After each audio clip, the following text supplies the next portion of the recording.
it's a pleasure to be here. I mean, I'm at home base here. I live in a little town of Forestville. It's not too far away, but I'm in my office here at the winery. And it is a pleasure to be with you all. I was in Des Moines last year. I was trying to just grab a report that I had done last year, but I was there last year and working with Dendra and had a fantastic time in Des Moines. It was my first time there. So I'm looking forward to coming back. Obviously this virtual visit isn't going to do it, but anyway, my name is Scot Covington. I'm the winemaker for Trione. I have been in the business for 30 years. It's been my life's work, actually. I am the son of an engineer.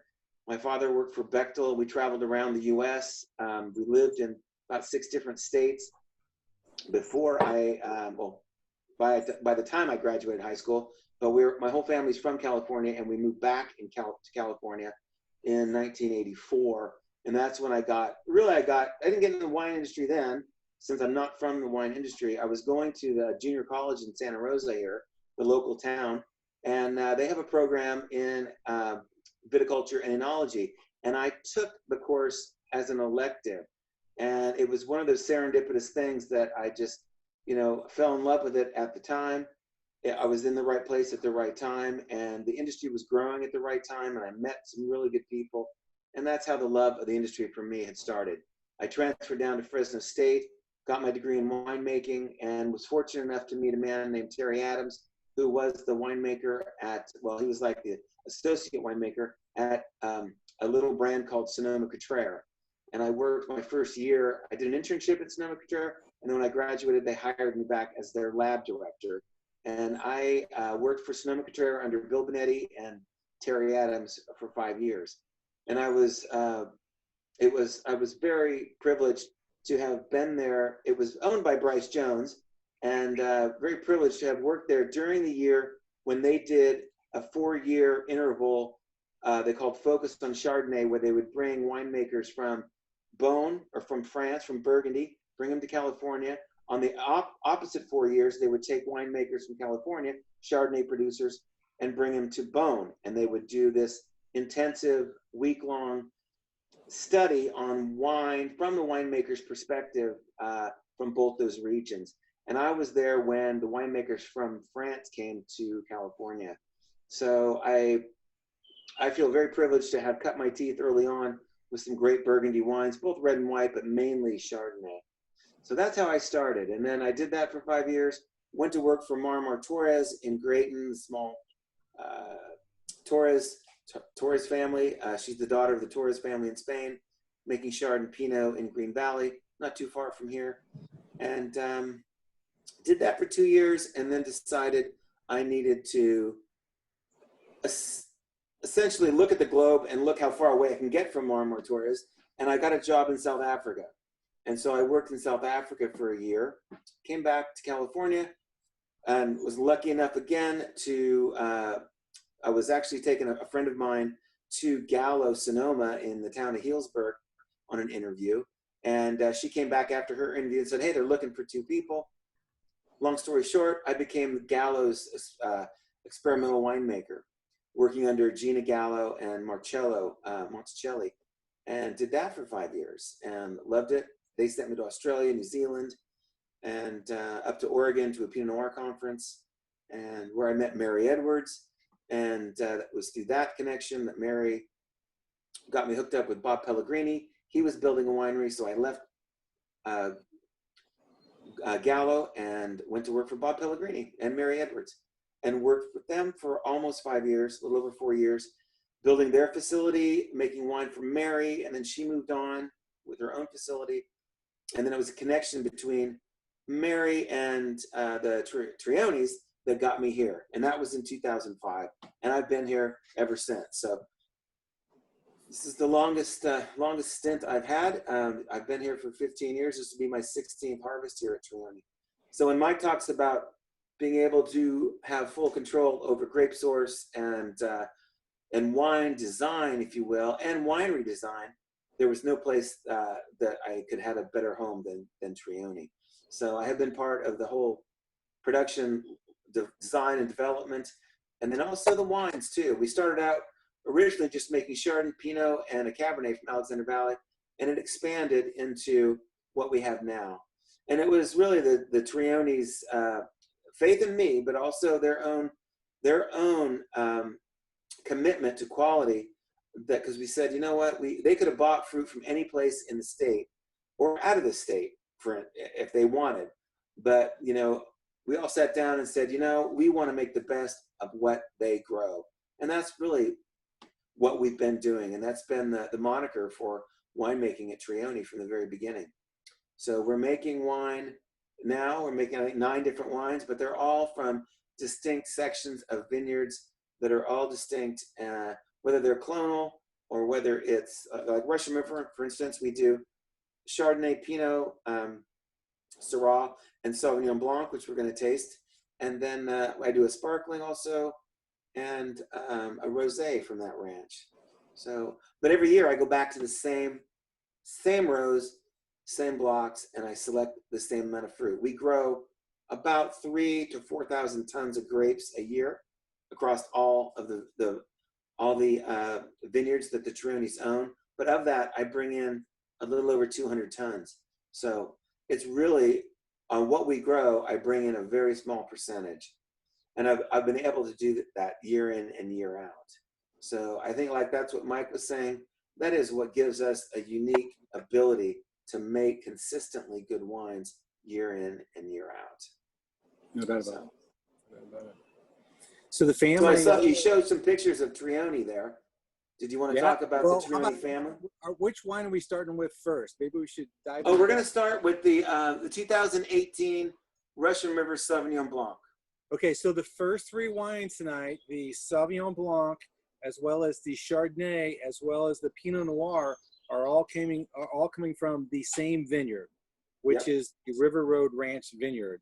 And that is the family's first development, and that was in 1970. So really kind of an historic point for the Trione family is they have been growing grapes since 1970. So they just hit their 50-year mark as far as being a supplier of grapes to the wine industry in California, which is pretty historic coming back. I mean, that far back. But the that ranch. Oh, sorry. Go ahead. No, go ahead. I was going to say that ranch. The Triones have said, like Mike said, they've owned it since the early 70s. That ranch has been a ranch operating since the 1800s. It was called the Ogle Ranch, and it's been in diverse crops, as diverse as hops and prunes and apples and grapes. But it's been an operating ranch since the late 1800s. Big time. And that's just to give you a little bit of perspective on where that's located. That first vineyard is located directly across the street from Martinelli. Martinelli is certainly one of the most historic operations in and around Russian River, if not Sonoma, going back all the way to the 1850s, 1860s, thereabouts. Also right down the road from where I started at Sonoma-Cutrer. I mean, Sonoma-Cutrer's ranch is right down the road. It's about less than half a mile down Slusser Road, which is the road that these 2 ranches are on. And Hannah, too, you might be familiar with the label Hannah. Hannah's vineyard is right down the road, too. This ranch is literally geographically in the center of the Russian River appellation. So it's where the original farmers came here, and they settled that land for a reason, because it was you could plow it and you could work it, and it grew good things. So Scott, you know this history better than me, so jump in when you want, please. But the Trione family comes from Piemonte, which is up in Barolo, Asti country, up in the northwestern segment of Italy, and that was in 1915. So prior to World War I, Henry was born, and I never had the pleasure of meeting Henry. And the last wine that we're trying tonight is his wine, Henry's Blend, which is it's really got a special place in, I'm sure, Scott's heart as well as mine.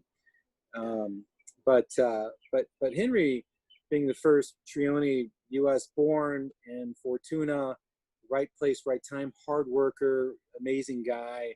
But he made a mark for himself, and it was earned a scholarship playing football to a local university, gets out with a finance degree. Shortly after that, World War II comes around, and he joins. He enlists into the Army as an inventory specialist. He's stationed into the Pacific Ocean, and he gets out, and then he settles in Santa Rosa, and that's kind of like when everything exploded, right? I mean, brilliant guy, smart guy, right place, right time, and he makes the family name being in the finance business back at that time. Is that right, Scott? Yeah, that's pretty much correct. He was a supply corps officer in the Navy, and he was up on the Aleutian Islands for most of the World War II. He came back to the Bay Area to Alameda, and that's where he met his wife, actually. They had just built the Golden Gate Bridge.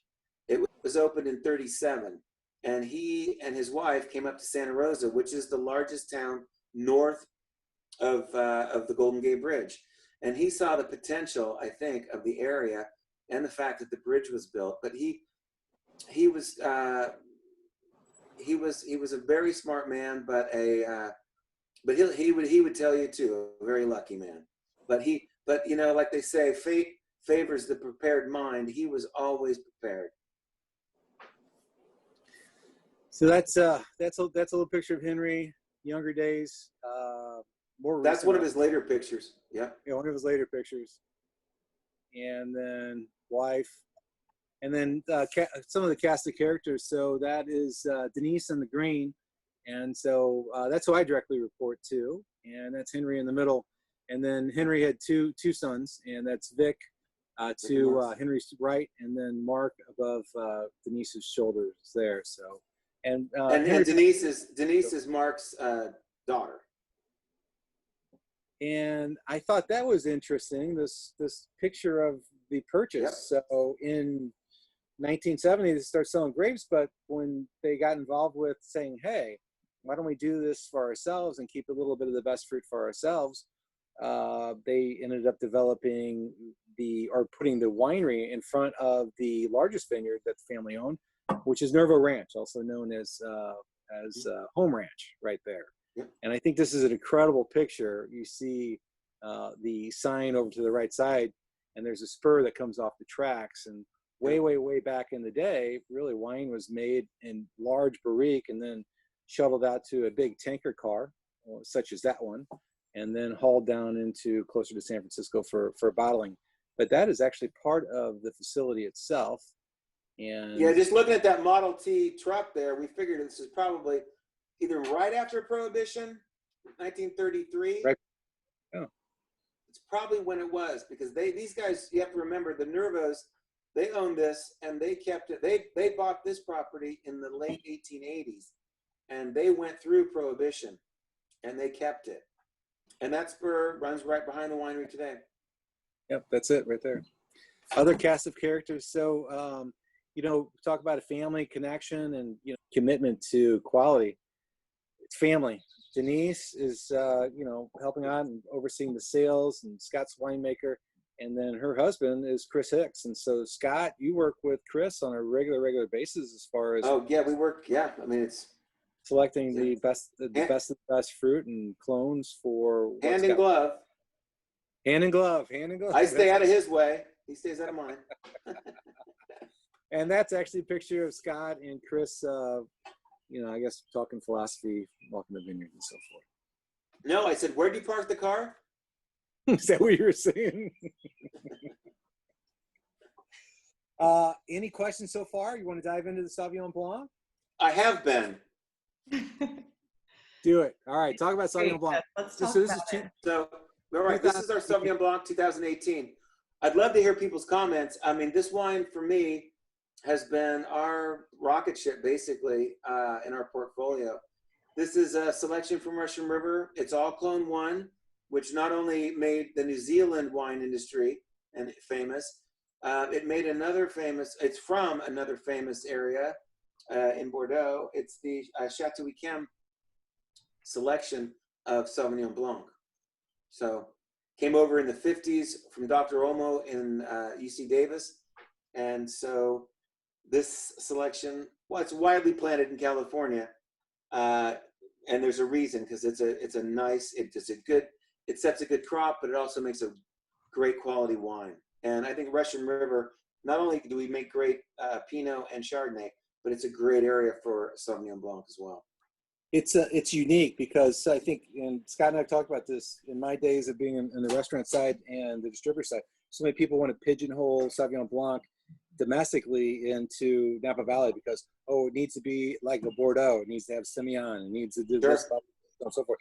But really, the Russian River Valley diurnal temperatures, will hit 90 plus degrees, in the peak of the season, and drop below 50 degrees. And so you really get a little bit more of a Loire characteristic and contrast out of the profile of the acidity of this particular wine. So Russian River is unique, number one, especially in a world where Sauvignon Blanc is exploding. It just is. It continues to explode in popularity.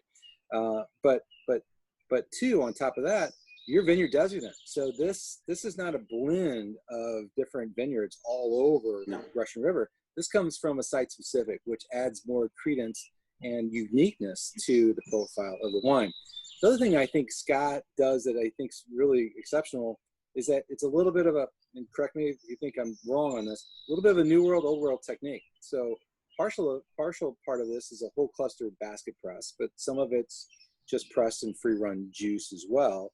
But then fermentation's in stainless steel, and then a small amount of that is going into neutral or pre-used Chardonnay barrels to add a little bit more body and depth and character to the Sauvignon Blanc itself. To me, it just stands out compared to what else is on the market these days. I think the unique thing that I do with this wine is that not only are we doing single clone, single vineyard, single ranch, I do treat this, people call it reductively. It is a New World style. You protect the juice during the pressing all the way through. You cover it with CO2 gas.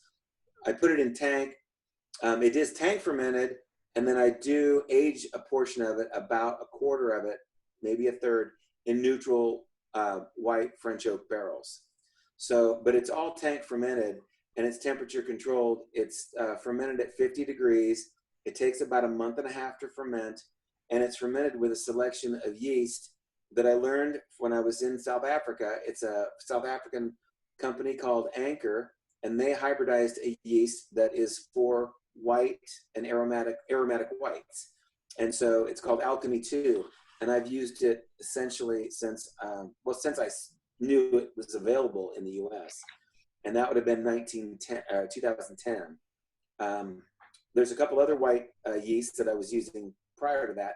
But since I did a trial in 2010, I've just loved this yeast. And I'm not saying it's just the yeast. It's a combination of all those things, the site, the clone, how we process it, and the yeast itself. It's everything that it's what the French call terroir. It's everything. You can't just say this wine, the responsibility of any character of this wine is due to any one thing. It's a combination of all those things. Well said. Well said. So from the moment I tried it, and I love Sauvignon Blanc all across the board, no matter what style, but this is just so elegant. And you were talking about the weight from it. I mean, I think it has just the right amount of weight, a little bit heavier than some, I would say, but so elegant in flavor profile. One of the things, and I don't use this lightly either, but I love it because I write the notes. This wine to me is mouth-watering, which is a rare thing in wine. You rarely do you get something and you sip it and you go, wow. I would love that with, oysters or whatever. I don't know. I salivate with it, but I don't know if that's a good thing or not. It's good. So what about anybody else? We got more wines to talk about too, I guess. So, well, I'll close the gap. Because from 1970 to 2005, the family was selling, and that got up to 110 acres thereabouts in Russian River Valley, and then 3 vineyards in Alexander Valley, which we're going to talk about a little more later, and then eventually 10 acres right outside of Flatridge. So 640 acres. Mm-hmm. And so Scott started making wine in 2005 for the family. Is that right, Scott? 2005? Right, 2005, my first vintage, June 5th. And then the winery, which Scott had everything to do with developing and designing, was Except that old stone building. Hey, right? Wait, say it again. I talked over you. Sorry. So 2008, the actual winery was completed right before harvest. So that was the first bottling actually at the winery itself. And kind of fast forward to where production was, which Scott was mentioning, is I think we just broke the 10,000 case mark with the 2018 vintage. So 10,000 case production is really kind of a drop in the bucket compared to what's going on there in the wine world itself. But from a estate grown operation and really more of a supplier or grower operation, that's around 7% or 40 to 45 acres of the vineyards of what Scott and Chris deem as the best clones and the best grapes for our production stays within the Trione label. And then the other 93% is sold off to many, many other wineries that you all know and love. And I'm sure, I know those buyers come and go, Scott, you know better than me. But one of the milestones that Denise had kind of signified to me earlier this year, we just became the #1 supplier of fruit for Duckhorn. And I think that's a testament to what the family's doing on the growing side of the operation. So we've sold grapes to many well-known labels and wineries. KJ under the La Crema label, we've sold their Pinot. If you had a Russian River La Crema, you know, our Pinot was part of that. You know, Chardonnay we sell and we continue to sell to my old boss at Sonoma-Cutrer. I mean, not my old boss, but my old label. So we still sell to Sonoma-Cutrer. We sell to Camus. You know, we sell the Duckhorn. We grow grapes too. Grow grapes too. That's right. Yep. Well, any questions on Sauvignon Blanc? If not, maybe we should move into the 17 Chardonnay. Chardonnay. No, I'll just jump in. Not really a question, but I'll comment as well. The Sauvignon Blanc that you guys make, it's phenomenal. And as Mindy was talking about how elegant it is, I think it's just so well balanced and shows so well that it catches people off guard for Sauvignon Blanc and what they may be used to, especially for some California Sauvignon Blancs. It just don't have the taste profile that this one does. So. Well, thank you. I appreciate that. And I would agree. A lot of California Sauvignon Blancs, you know, you have to go back to you know how wine varieties, they kind of come and go with style. And there was a time when Sauvignon Blanc, it was Robert Mondavi that made it popular, but he made the Fumé popular. So it was a barrel-aged, barrel-fermented Sauvignon Blanc. And so, I don't know, people got away from the real fruit identity of Sauvignon Blanc. I'm not a magician. I just, you know, I just try to do the best I can with what I've got. And I think if you take care of things as they come through, the best will come out, you know. And I think that Sauvignon Blanc is the same. We don't overprocess it. We pick it cool. We retain all the, Sauvignon Blanc is a very delicate white wine, and you've got to contain the aromatics and everything in that, and it's temperature sensitive. So whether you pick it too warm or you let it ferment too hot, all those things are going to go away. So I think if you take control of those, you're going to get a better wine in the end. But I'm not teaching a class in winemaking. All right, let's move on to Chardonnay, Scott. You ready? I'm ready. Let's do it. Okay, so map of the vineyards again. So first 3 wines are all coming from the River Road Ranch vineyard. Some of this area has got higher clay content, but you're looking at the ridge here where the barn is. That's a little bit elevated. It's God, I wish it's escaping me right now, but it's a very loose loam, well drained. It's good for Chardonnay. It's good for Pinot. It's good for grapes across the board. So what you're looking at, that 12.12 acre block, that's where I get clone 4 and clone 9.5. And then across the avenue in block 5, where you see RRCH05, that's that is the Wente clone. And so most of the grapes for this wine come from that block, that RRCH05. So that's the Chardonnay right there. No, it's pretty amazing. So what you were saying about Martinelli, looking at this map, to the right of where our blocks are, that's Martinelli. At the top of this picture is Hannah. And then if you look, you see the road that's on the left of the picture, that's Slusser Road. And all that to the left is, it was Sarah Lee Cundy's. It's currently La Crema or KJ's property. And if we could look a little north, you'd see Sonoma-Cutrer a little bit. Gotcha. And also Dutton owns property there too. So that's Chardonnay. That looks like clone. That's the clone, the Wente clone 2A. You can see the big berry, little berry. Yes, please share. That's totally. That's what Wente does every year. So one of the terminologies that I've heard is the hens and the chicks, right? Hens and chicks. The French call it mélandage. Yep. Oh yeah, mélandage. It's hens and chicks, peas and pumpkins. Very good. And so for everybody that's listening, what's the significance of that? Well, winemakers like it because, I mean, usually if it's a different selection, it meant that it was cold during bloom. And that's, you usually get hens and chicks during a cold bloom. But with 2A or Wente, it does it every year, even if, I mean, it does it worse if we have a cold bloom. But in a regular year, we still get this hens and chicks. And winemakers like it because it gives you a different skin to juice ratio. And you get a little more phenolic wine out of it. You get a little more interesting. So the smaller grapes. But it also, if you get a hot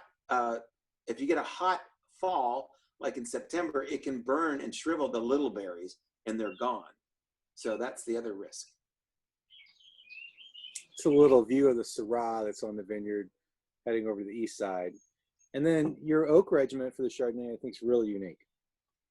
Well, it is. I wanted to say I was just in Burgundy actually before the COVID thing hit, and I was with not these guys, but I was with the wood supplier to these guys, and this is Mercury, and I use 100% Mercury barrels on our Chardonnay. Fell in love with this barrel many years ago, but I started looking at as a winemaker, I was always using different coopers and playing around with different things, and this one just kept coming to the top. And finally, about 5-6 years ago, I said, I'm just going to go with them all. And so that's where we've been, and I haven't looked back. Like I said, I was just in Burgundy, I was just in Beaune, just had a premier cru. I don't remember the name, and I opened it because I had to send it back. I just got it here about a week ago, and but I opened the bottle and with my wife, and I'm like, what does that taste like? And she said, it tastes like your wine. So I was like, damn, you're right.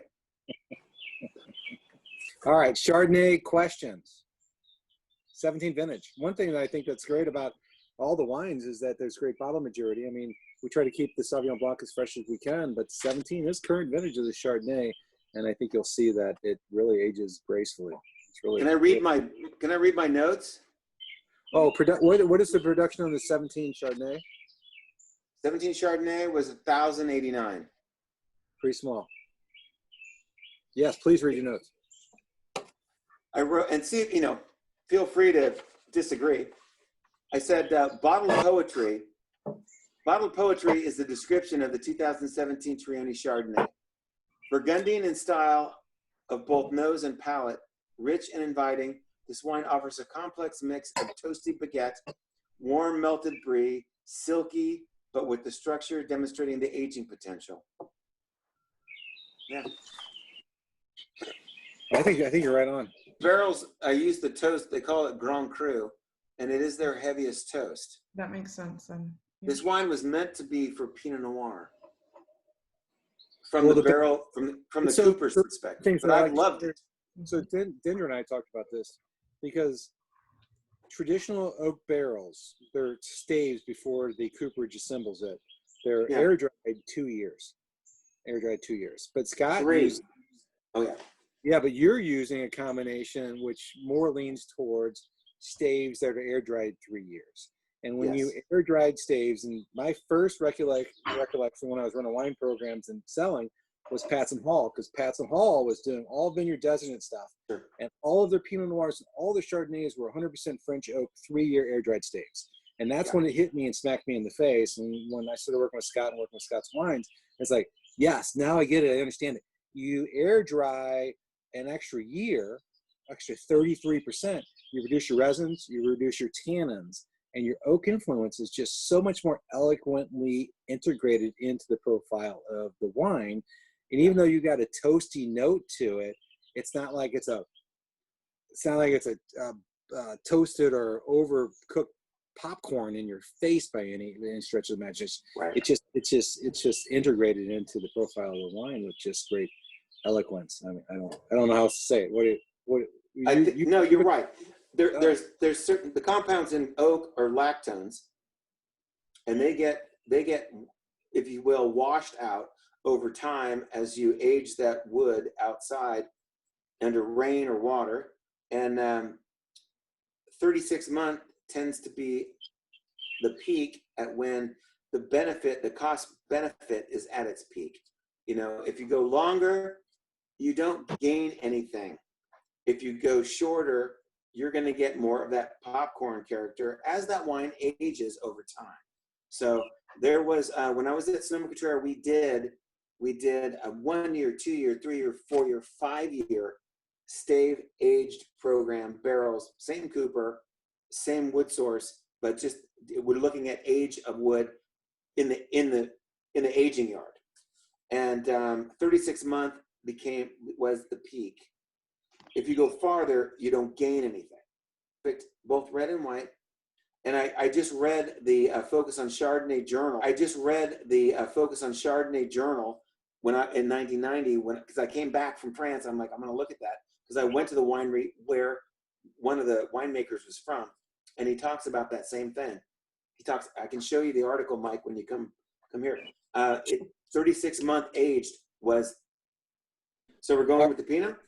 Pinot Noir. So yeah, you've been working around with Pinot Noir. So I've always shared with people your passion for Pinot Noir and how particular you were with, you know, hey, when you were deciding on what clones to work with and how you developed the actual vineyard itself as far as your open top road fermentations, you were really specific with your Pinot Noir. So yeah, please dive into it, Scott. I think it's a well, I mean, I don't want to over talk this, but again, I've worked with a lot of good people in the past, and I would have to say Mary Edwards and my work with her at Pellegrini certainly defined my appreciation for how you make Pinot Noir and what clones you do use.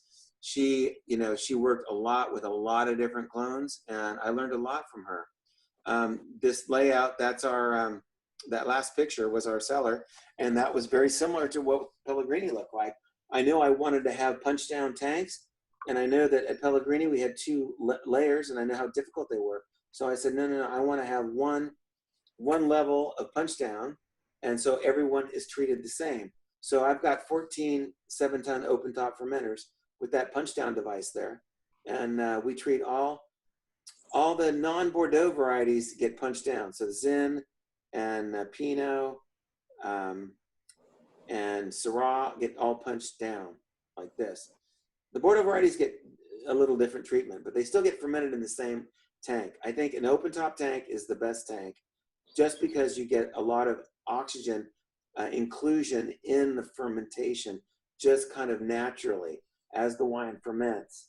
And if you're managing the cap, you're keeping the fruit flies away, and you are getting some passive oxygen in there that helps the yeast ferment the wine. As far as clonal selection, you go back and forth between 4 to 5 different clones, depending on the vintage. It depends. I got to say, I inherited a great selection. When I started there, Trione had a lot of the new Dijon selections, 115, 114, 667, and then 777. And our wine has always been heavily 777 leaning. The first vintage that I did with them, I did 2 tanks, one of 115 and one of 777. And I didn't like the 115, so we got rid of it.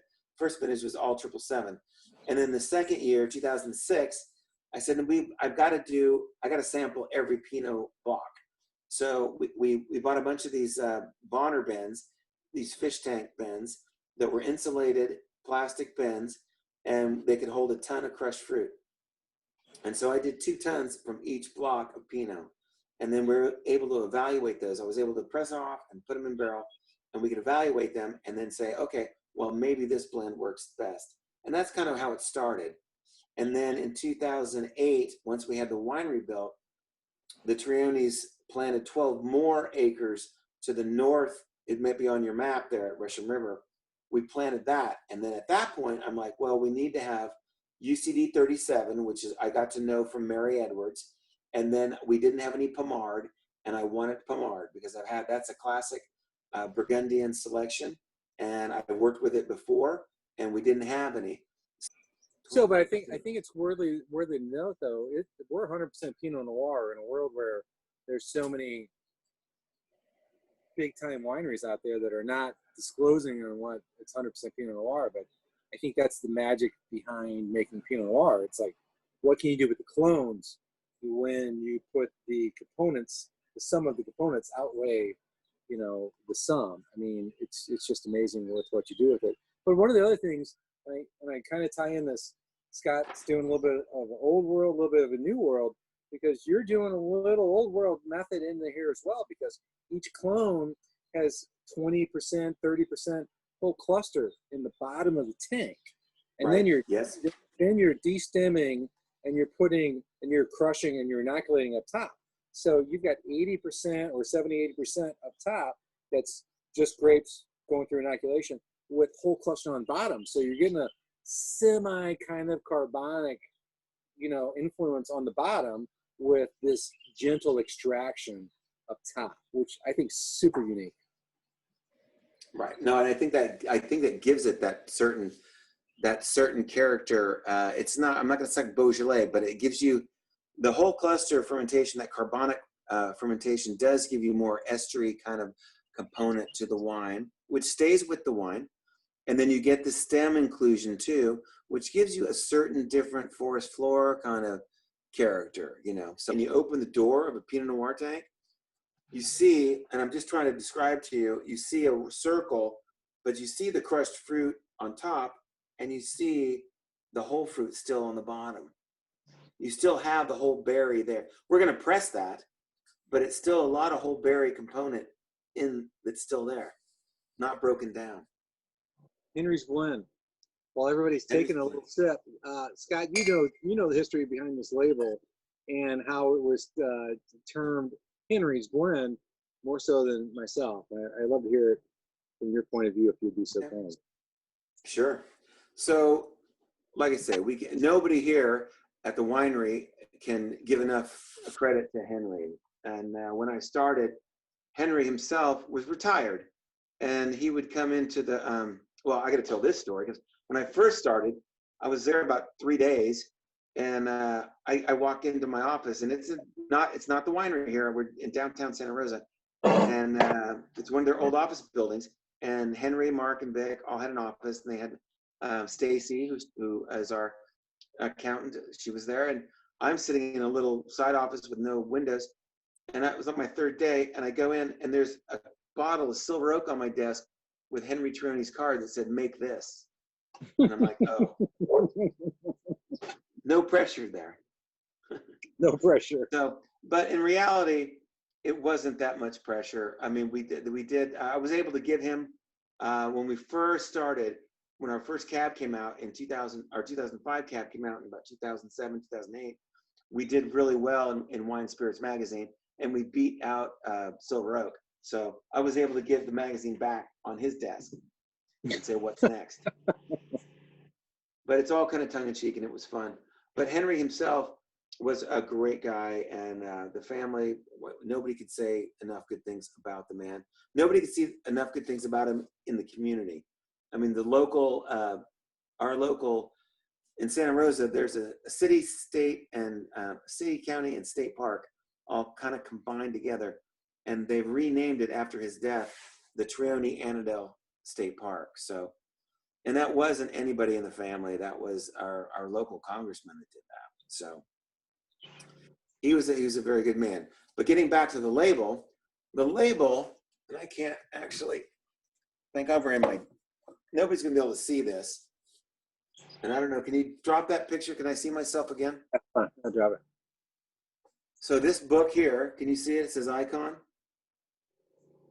This was written by two men, Jeffrey Caldaway and Chuck House.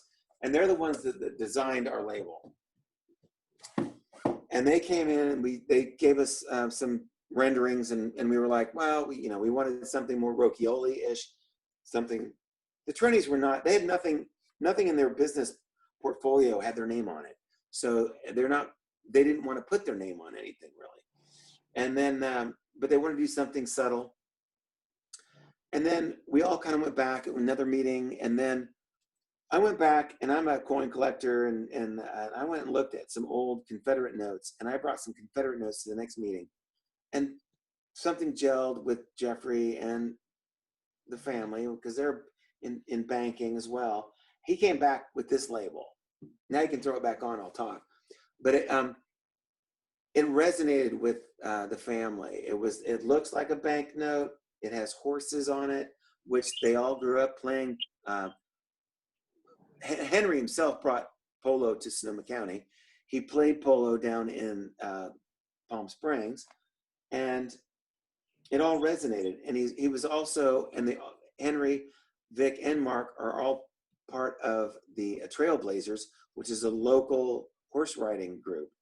So when Jeffrey Caldaway came back with this design, everybody went, "Oh my God, yeah, we like it." And so with some tweaking and some polish, that's how the label became our label.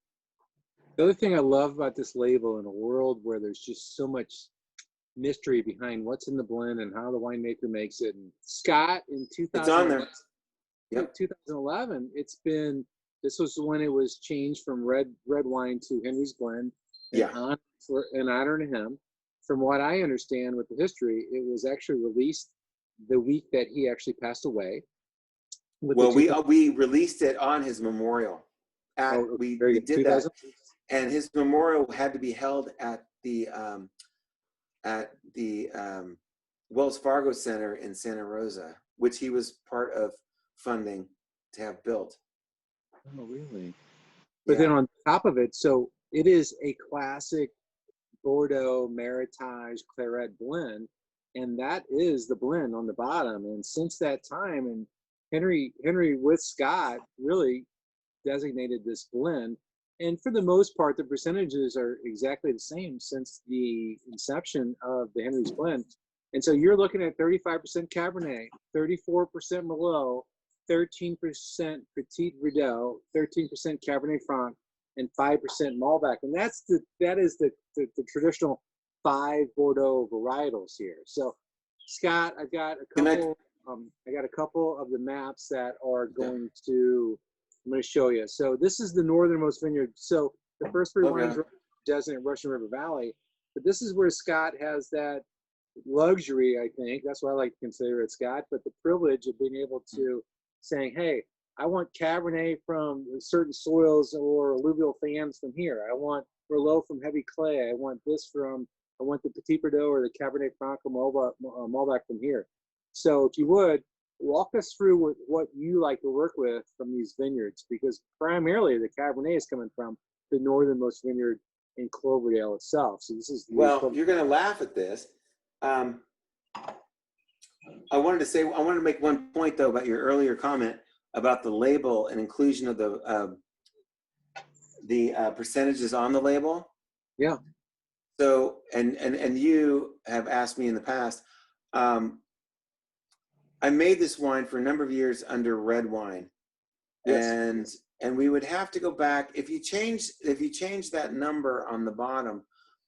The TTB only allows you 3% variance on those percentages, so it became very tough for me to keep going back and forth. And you always ask me, "Is it the same?" It's going to be the same because I dialed this in, and it's going to be the same. You can see the very top right hand. That's block 21 up there. CLCS 21. That's block 21. That has never changed. that is our Block 21. But as you come down the right-hand side, that's River Road, not River Road in Russian River, but River Road in Alexander Valley. And I used to get the Malbec and the Petit Verdot from Block 18 and 17 there. And then I would get some Cab from Block 16. But that doesn't happen anymore. I still get Cab from Block 21. That's our Block 21. But we replanted that acreage at the home ranch, which was the old Cake Ranch that the Triones bought, and we replanted all the Bordeaux varieties to that site. And since about, I don't know, 2010, I've been getting all the Cab, all the Petit Verdot, the Cab, the Malbec, the Petit Syrah, and the Cab Franc from the home ranch. So Henry Blend, it's really amazing. It's unfiltered, it's unfined. It's 2015. That's the tail end. We're about ready to release the 16 in 2 or 3 months, depending on where inventory is. I think it's a beautiful part of the actual portfolio itself. Is like there's so many wines that are out there on the market that really aren't ready to be drank. So they have some ageability and some elegance to the wines that you're purchasing is a bonus to me. It's a big bonus. So the other 2 wines that were available, if anybody's interested in, so Cabernet, you've got many. You have access to 2014 Cabernet, which was a super, super small vintage. Yeah. And then some 2015 Zinfandel. So the flagship wine from the portfolio is obviously the Cabernet itself. The Cab. And 2014 was a whopping like 636 packs produced. 85% Cabernet, 9% Merlot, 2% each Cabernet Franc, Petit Verdot, and Malbec. And it goes through a 12 months on tight grain French oak by varietal, and then Scott blends it, and then it's back in the same barrels for another 12 months. I love that wine. The vintage is just phenomenal, and I just think it's screaming right now. Can I read my notes? I was the only state that has any 14 left, by the way. They were so good last time. I cannot wait to hear them. You had it. So Can I read my notes? Yes. Yes, please. The Trione 2014 Block 21 Cabernet is in a word dynamite. The first impression is soft, supple notes of cedar, pipe tobacco, and fine leather. Silky, smooth. This wine is a perfect example of tannin and acid balance.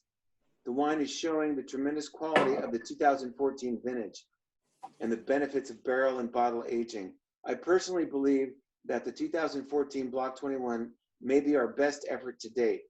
This age-worthy wine will sell her perfectly for the next 5 to 10 years, although it's very enjoyable now.